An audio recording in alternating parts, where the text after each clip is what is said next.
Hey folks, welcome to the Mediocre Cover Band Guitar Guy, Hurricane Edition. It's been pretty windy and rainy out there today. Might be subsiding a little bit now, but last night and today we had a lot of wind and rain. So starting out, I just want to say thank you to everybody for subscribing to my channel. It means a lot to an old fellow like myself. I'm up to over 200 subscriptions now, and I never thought I'd see that. Beginning of summer, I had 43 people here, and I was appreciative for that. So you can only imagine how I'm feeling right now. So, it's like I've said every episode, if you like what you see or you want to feel better about your own playing, it's the place to be. So give her a subscribe. I appreciate it very much. So I'm going to keep in line with the whole double stop thing and show you another little snazzy. It's not really snazzy, it's simple. Because that's me, I'm simple. People tell me that all the time, I'm simple. So we're gonna go with that again. We're gonna go with that theme. We're gonna keep that theme rolling, and it's very simple. As I said, very easy little pattern. It's great if you're gonna jump in and jam with somebody, and you want to play something that sounds a little bit swingy, a little bit bluesy, or whatever. I did it at a slow tempo. You can speed it up, or you can play it in any key. Once again, wherever you like on the neck. I chose C for this, just for whatever reason. It just felt right. So we're going to start off by grabbing your G note right here on your A string on your 10th fret. Then we're going to drop right on down to the D string. We're going to grab the 7th fret on the D string, which is your A. And then we're going to take your pinky and go right back to that 10th fret on the C. So it's going to sound a bit like this. Simple enough.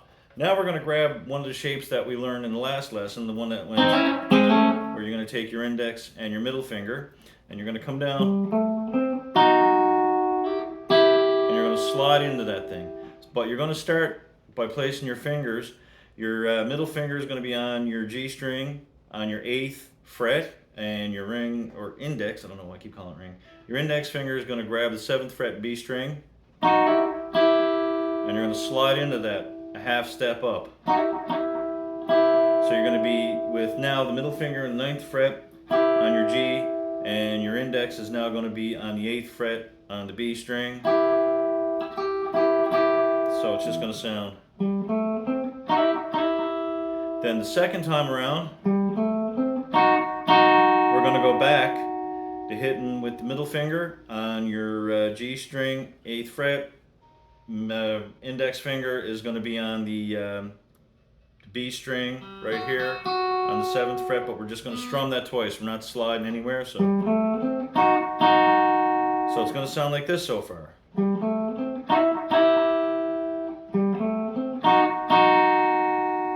Third time, you're going to do something different. We're going to come down, we're going to go,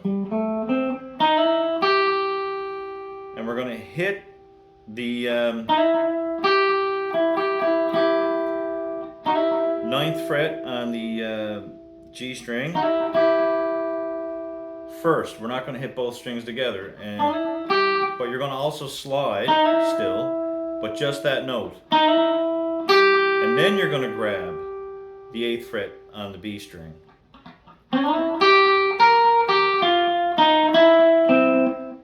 So then you're going to go right on up to the 11th fret,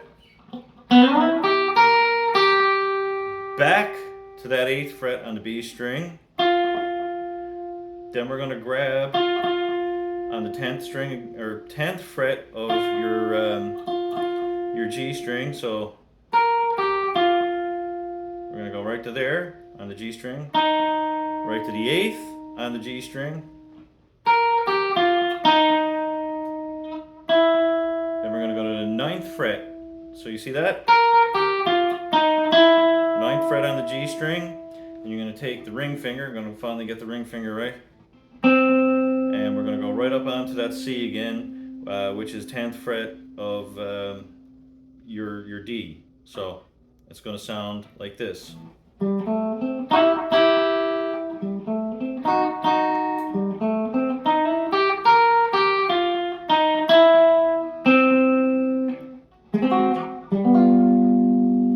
then you just go into whatever chords, and like I said, you can change.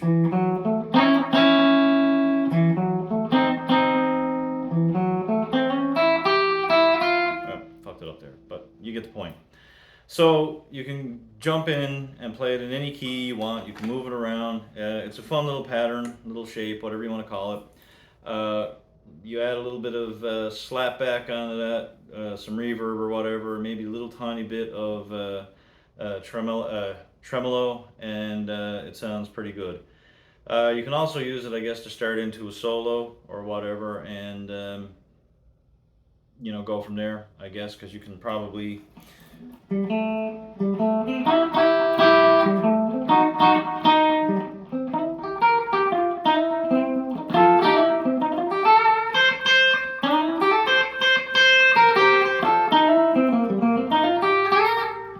crap like that, you know.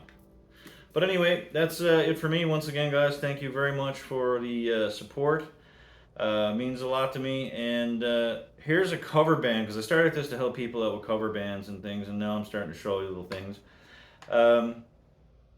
Just a little bit of advice, something that I talked about recently with a friend of mine, when they were offered up a fill-in gig. If you're playing any sort of music and your job is a musician full-time, it's always okay to talk about money right away and get it out of the way as soon as possible. You know, I did a fill-in gig with some friends of mine back in July, and when I got in the text mid-July to ask if I could do the gig, in one text, I knew where the gig was, I knew what it was for, I knew what time we were going to start playing, what time we were going to start finishing, and how much I was going to get paid, just in one text. If somebody comes and asks, can you do a gig, or can you do a fill-in, or whatever, it's okay to ask how much you're getting paid, and it's okay to do that pretty early on in the conversation, because sometimes you have to justify why you're doing the gig. If you're doing it for fun, it doesn't matter, obviously, but once again, I'm going back, and that pertains to people that are making a living at music, or if you're subsidizing your income. Anyway, guys, thank you from the bottom of my heart for watching these videos.